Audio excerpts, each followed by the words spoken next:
Welcome back to the Bama Online Podcast. It is a practice watch along edition of the show. Travis Reier, senior analyst for BamaOnLine.com, back with you on a Monday night, August the 28th, 2023. It is officially game week at the University of Alabama as the Crimson Tide prepares to host Middle Tennessee State Saturday night at Bryant-Denny Stadium. We've officially graduated from fall camp watch along to practice week watch along here on the Bama Online pod. So, a lot to get into, but one thing we won't be talking about an official depth chart from the University of Alabama. As Nick Saban informed us earlier on Monday, no depth chart for the 2023 season opener. Hey, we still got a good bit of practice footage from UA, though. So, we'll get into some outside linebacker talk, we'll get into some offensive line talk.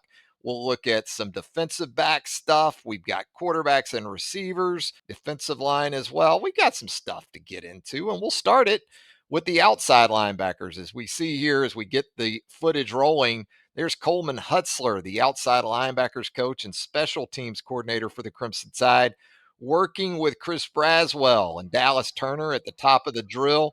Couple of things in play here, working footwork to get things going in individual drills. This is early in practice. This is just getting going at a typical practice at Alabama, full pad practice, as you might expect on a Monday of game week.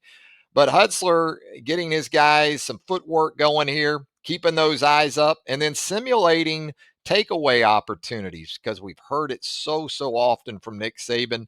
Need more takeaways. And so giving these guys some fumbles to try to scoop and score with. And 6 seconds in, Dallas Turner looking like he did up in Knoxville last season when he had the scoop and score for a touchdown against the Balls. We stop at 12 seconds in here. And so, again, no official depth chart from the University of Alabama. But if kind of looking at the order in which players go through these drills strikes you as an indication as to how things might be lining up at certain positions, okay, Braswell, Turner at the top, that's sensible. Q Robinson, we saw in the drill. Now, the next player we see actually go through the drill is Jeremiah Alexander. But as you look there, you see Keanu Coote has gone before Alexander. So a lot of this lines up actually with the order that we saw back in the spring when Dallas Turner and Chris Braswell were out for the 8A game. It was Q Robinson and Keanu Coote who worked with the first team defense in the spring game. Then you had Jeremiah Alexander to go along with Quay Rusal. And one of the things you'll note here too is that Quay Rusal, you don't see him go through the drill, but if you look back there, you can see him in the yellow pullover. So maybe something going on with Quay in terms of his availability, but on the practice field in full gear based on this footage. And we see some walk-ons going through the drills as well. You're going to see some of those scout team jerseys come on to certain players as we go through the practice week as well. We stop at 26 seconds in and we get a look at the offensive line, or at least one group of five of those offensive linemen here doing some of that sled work. And left to right, what we have here is Elijah Pritchett at left tackle, Terrence Ferguson at left guard, James Brockermeyer at center. Looks like we have Jaden Roberts at right guard, and also true freshman Miles McVay at the right tackle position. So that would line up with what you would expect to be, and what really was, again, other than Pritchett, when you go back to the 8A game, four of the five guys in this video were essentially second team guys in that scrimmage. So that would make some sense. You also get into this next group 32 seconds in. There are three more true freshmen in this group of five. Olas Alinen at left guard. You've got Rock Montgomery at right guard. We've also seen footage of Rock in the preseason also getting some snaps at center. And then true freshman Wilkin Formby at the right tackle position. And what's going to become interesting are some of the decisions that are made by the coaching staff in terms of guys that you get ready during the game week as legitimate depth options and guys that are going to maybe spend more of the season as developmental prospects and working with the scout team and continuing to try to make strides in sports science. And so that's where these guys are at in most instances along the lines of scrimmage. And so we roll the video here 33 seconds in, and those guys transition out.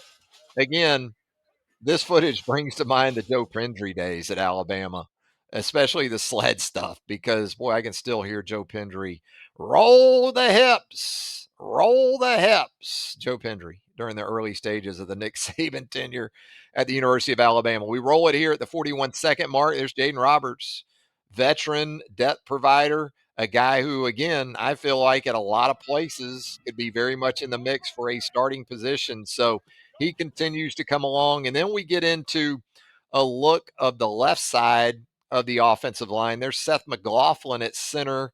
There is Tyler Booker at left guard. That appeared to be Caden Proctor over there at the left tackle position.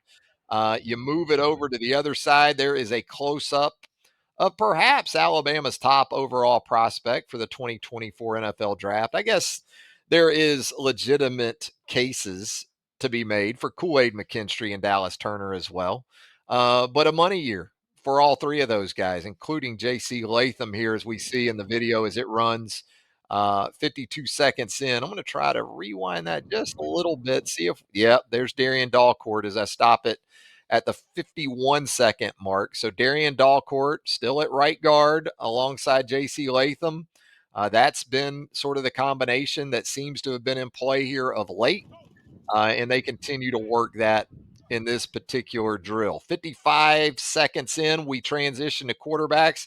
Here's Tyler Buckner up first. By all accounts, a very nice showing in scrimmage number 2 for the Notre Dame transfer. How will that play out as far as the plan for the quarterback position for Middle Tennessee? And I think that hearing Nick Saban talk about it on Monday, it's just very, very difficult to build in more than 2 quarterbacks for a plan. And I'm sure Nick Saban looks at it from this perspective too. We're talking about a Middle Tennessee team that, is going to come in here as 35, 36, 39 point underdogs. But this is still the same Middle Tennessee program that went down to Miami last season and pantsed the Hurricanes and picked up a check for $1.5 million in the process. So, first and foremost, the goal remains to win the football game and do it in a way in which there's confidence that is inspired from it. That's not to say Tyler Buckner couldn't play in this game and give Alabama what it needs at the quarterback position, but you go back to 2011, you think about A.J. McCarron, Phillip Sims, that particular competition that went into a season opener in Tuscaloosa. And A.J. got the start, played 3 series, and then Phillip Sims came on, played 3 series in the first half. And then Phillip Sims, I believe, actually got the start to open the third quarter. Ultimately, it was A.J. who won the job and took it over going into Penn State the following week. But there's also depth chart things to consider from a scout team perspective. And when you think about the opponent this week in those terms, Middle Tennessee is going to throw the football around a good bit, you would expect. This is a team that likes to spread the field, likes to go with some 4 wide receiver sets, some air raid principles in play. So, you know, it's good to have these young quarterbacks too, like a Dylan Lonergan, like a Eli Holstein, as we see Lonergan here at the 103 mark. Very natural passer, very easy getting the ball out there to Robbie Oots. Next up, we get Jalen Milroe, and Jalen Milroe connecting with Shaz Preston there. Here's Eli Holstein in the middle of the field to Ty Lockwood, fellow classmate there. And here's Ty Simpson repping in. Takes the quick hitch to Jaron Hamilton out there in the left flat. Lonergan again to Jalen Hale. These number changes trying to screw with me, by the way. Now we got Jalen Hale going from 82 to 14. We got Kobe Prentice going from 80 to 6. We got Christian Story going from 11 to 4. Yeah, we get to the game week, and now they're going to try to mess with me with these numbers. But continue to work through the video here. The 135 mark. And I talk about the scout team situation because it should be of a real benefit for Alabama this week. and next week with Texas and Quinn Ewers coming to town. Having some guys that can legitimately stand in there and give you a look from the pocket with the guys that Alabama has from a depth perspective is a good thing. Here's Buckner again. There's Cole Adams as we stop at 2 minutes in. Good to see Cole out there and doing his thing, because Cole, in the first half of his first game as a senior on the prep level, significant shoulder injury that required surgery. He was forced to miss the remainder of his senior season, enrolled early at Alabama. But this is a guy not blessed with maybe the biggest of numbers from a measurables perspective, but he can run. He was a documented sub 11 second 100-meter guy in high school, and he plays with a fearlessness for his size that isn't all that common among wide receivers. We got tandem quarterbacking here still with Dylan Lonergan and Eli Holstein, both looking to make throws. There's Kendrick Law, one of your very favorites on this Alabama football team, the positionless Kendrick Law. You can play him anywhere. You can play him at safety, play him at running back, play him at wide receiver, put him on any of the special teams, and you'll win a lot of games with Kendrick Law. Continue to work through the quarterback drills here. Holstein and Simpson. There is the aforementioned Kobe Prentice in that new number 6, looking pretty clean there. Here is a deeper outcut from Holstein to Shaz Preston. And then you got Ty Simpson doing the same out there to Kobe Prentice. And the order in which the quarterbacks are working, I don't know. People might put some stock into that. It seems like it changes from time to time. I would just go ahead and advise waiting until the opening snap, or at least until pregame warmups on Saturday night. We'll obviously have you covered from that perspective and sort of scouting out the groups as they work in there in those pregame warmups. The expectation is that Jalen Milroe would be out there first, but we've had some curveballs thrown at us in the past, just when we thought we had some things figured out at the quarterback position under Nick Saban too. Ja'Cory Brooks there. There's Ty Buckner with a little bit of a hitch there to Jalen Hale. Next up, Dylan Lonergan. He connects with Jaron Hamilton. And now we get into some defensive back stuff. And it looks like, just based on the players involved as I stop it here at the 2-minute and 53-second mark, you got Des Ricks there at the left corner. I'm going to guess that's Earl Little, the second there at the star position as we run it. It looked like Tony Mitchell, another true freshman, back there at safety. So what you'll see in these periods early in practice is work on nickel and dime coverages, because there are nuances to coverages for Alabama. It's not just strictly zone or strictly man-to-man. There's pattern matching. There's passing off of guys to different defensive backs. And so everything really needs to be synced up as you see T-Rob there in the background working his guys. And sometimes what you'll see during these drills too, there's Tony Mitchell and Earl Little the second. You'll see in the background maybe some linebackers working. You'll see Justin Jefferson back there as I stopped it here, 258 in. Kendrick Blackshire, I believe, is back there. There you see him, 259. You see that tandem back there. And now in the foreground, what we have is Tresman Marshall. And again, this could be a nickel look. This could be a dime look. And it would make sense if Trez Marshall is very much in play, maybe not as the first guy out there in the dime at the MAC position, but if it is Deontay Lawson first up, Trez Marshall next would make some sense. First and foremost, because that guy has to be able to run the show, has to be able to make the calls and checks from the middle of the field. And Trez Marshall, with his experience in this system going back to his time at Georgia, would make some sense for him to be in that role if, in fact, that is the case. And so just kind of working through coverage responsibilities. You see Antonio Kite at the other corner over there. And now we get into, I'm going to guess this is a dime look, because this has the looks of Christian Story and Caleb Downs at the 307 mark, working at the money position. And as you'll see, they're matched up against a number 3 in a scout team jersey for Alabama, and that is to simulate the play of DJ England Chisholm. Now, Middle Tennessee lost its top 3 receivers from a year ago, including its number one receiver, Jalen Lane, who moved on to Virginia Tech. But in England, Chisholm, and also you'll see some of Elijah Metcalf, you're talking about two guys in that win over Miami last season that combined to catch three passes for 238 yards and three touchdowns. That's right.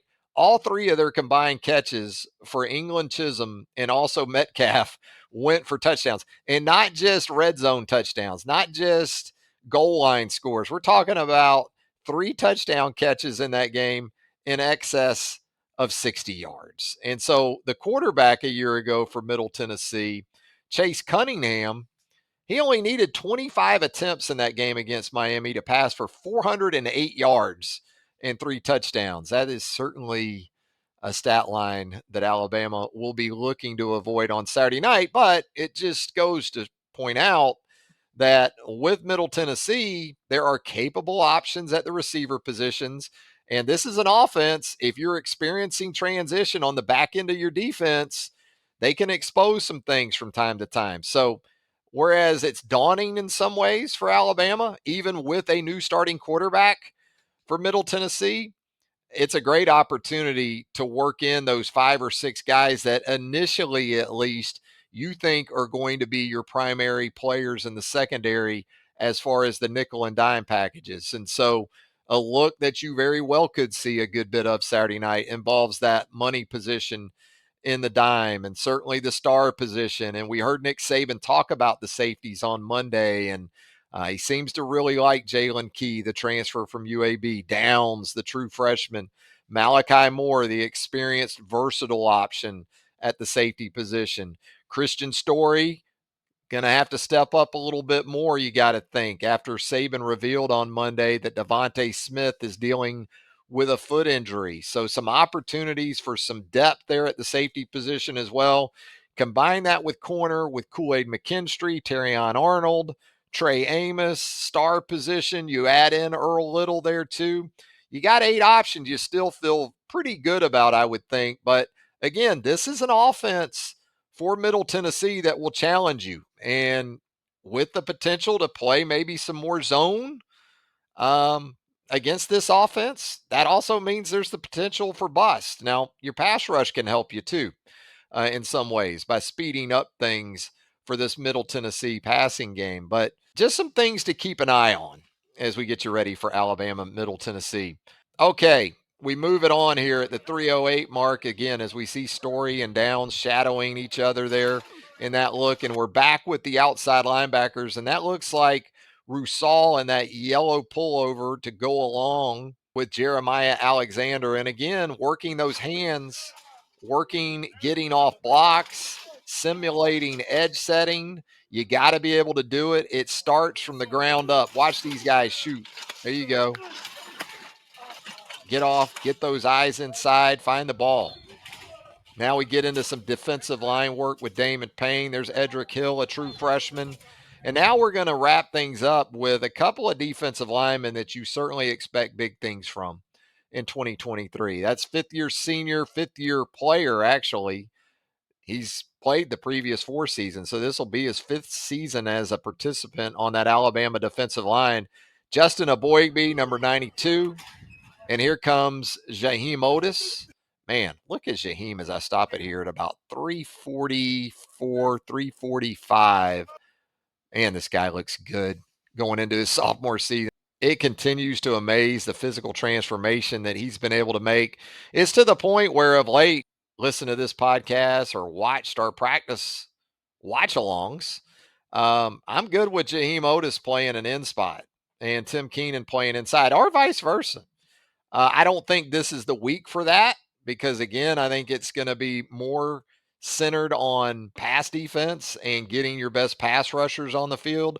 You're going to probably see a lot of Dallas Turner and Chris Braswell out there together. You're going to see a lot of 5 defensive backs, probably even a good bit of dime as well.